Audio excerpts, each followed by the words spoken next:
So just to drill down a little bit on some of the policy issues that are getting tossed around. And this is, I think, a real area that the public could really help out with this process in determining what is important from a policy standpoint as we consider moving forward. There's been a lot of discussions around the finances and whether there needs to be ratepayer protections and things of that nature, specifically around different liabilities and debt that each agency carries. How would you handle that in a new entity?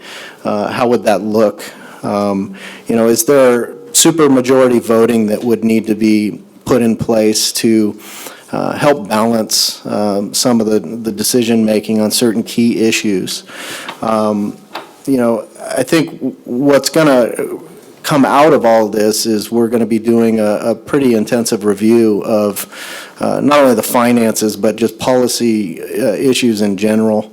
I think you'll see a report that's going to need to be generated that captures kind of these ideas and concepts and formalizes the direction that those need to go. Matt already touched on it. I think, the biggest one in the room is governance, and that's how the voters in this valley have the ability to elect their representatives. And I don't think this one can be understated. We kind of are leaving it a couple steps down the road, but I think it's because we're trying to get information together so that the community has enough background to help form that discussion. We have hired a demographics expert to produce that level of detail so that we can give that to the community as far as just voting areas and boundaries and things. You saw the map. It gets fairly complex fairly quickly, and we're analyzing that right now. And then, as Matt mentioned, we've also started to work with LAVCO to try and understand that process and where that leads. So, again, sort of to close the loop from the beginning, I think there's a lot of potential in this idea, and a couple of points on the slide, and maybe I'll go off script just a little bit. I'm the new guy in the Valley. I've been here 3 months, and so I'm absorbing all of this history, but I don't have all of the emotional connection to it, and it puts me in a really interesting position. I empathize with the emotional connection on all sides. There are people frustrated on all sides of some of the history. I think there are legitimately different viewpoints about that. My view is more of a future-focused view. I'm here to help hopefully try to build something that's positive, that outlasts the people in this room. With all due respect to my board members and myself, we won't be here forever. And I think part of what I try to take to the table in this discussion is what is going to serve the people of the Valley even beyond the time that we're all in these specific chairs, and what structure puts us in the best position. And I think some of the things that we can talk about more when we do the breakout stations, I think, is when you look at where water management has come over the last 30 years, and I've been in this business since the early 80s, and was around when the very first urban water management plans were prepared. I prepared those as a consultant, and the time horizon on those plans was 2010, I think, or 2005. So I've outlived the initial plans that were prepared, and those plans have gotten nothing but more, and rightly so, more complex, asking more questions, piecing more information together, linking more things, looking at more scenarios, in order to try to make sure that there's a robust process for planning and providing water supply. I think the other thing that's happened in water planning is we've gone from an era of the hydraulic saviors who would bring water in from far-flung places, and that's still a very key part of our supply. We don't kid ourselves about that.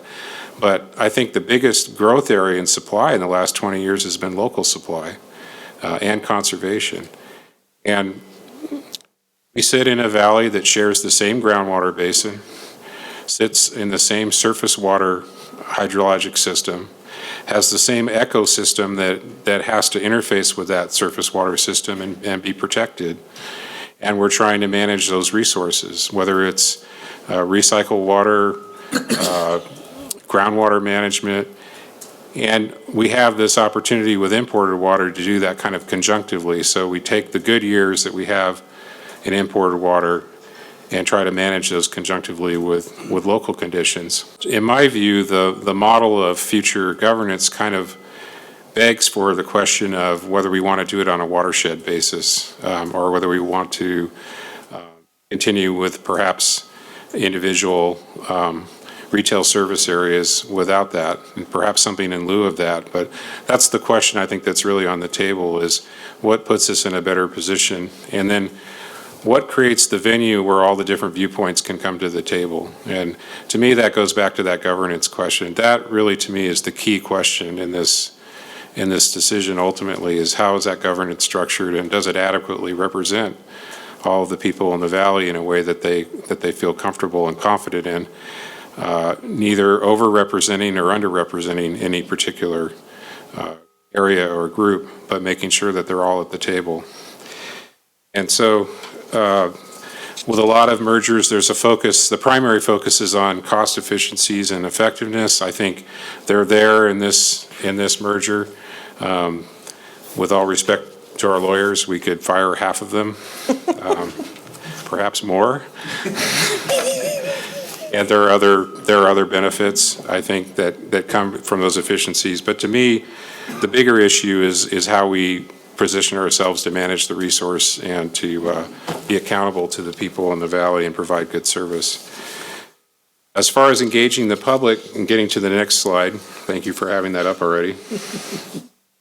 Next step was the kick in the shin.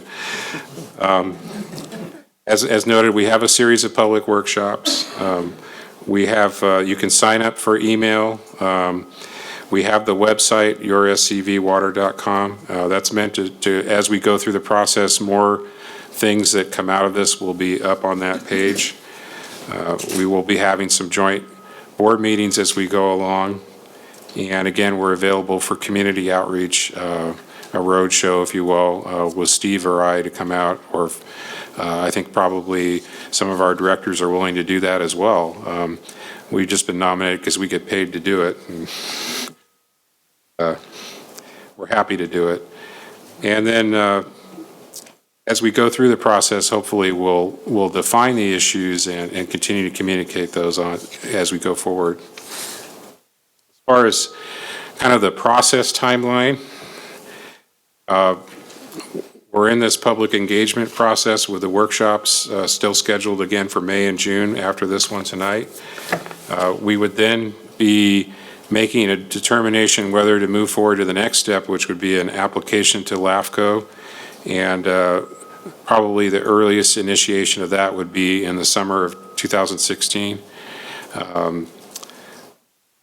Continue with additional outreach and engagement during that time frame.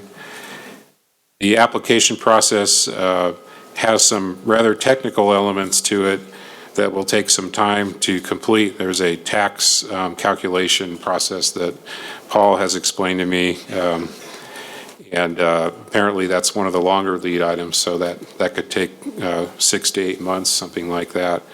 And during that time, we would also be completing additional detailed technical studies for the staff analysis, and they would then prepare all of that material plus a staff report for a public hearing at a time to be determined. And it's only TBD because honestly at this point we don't know how long it's going to take to pull all that together. But I would estimate it's sometime in winter to spring of 2017.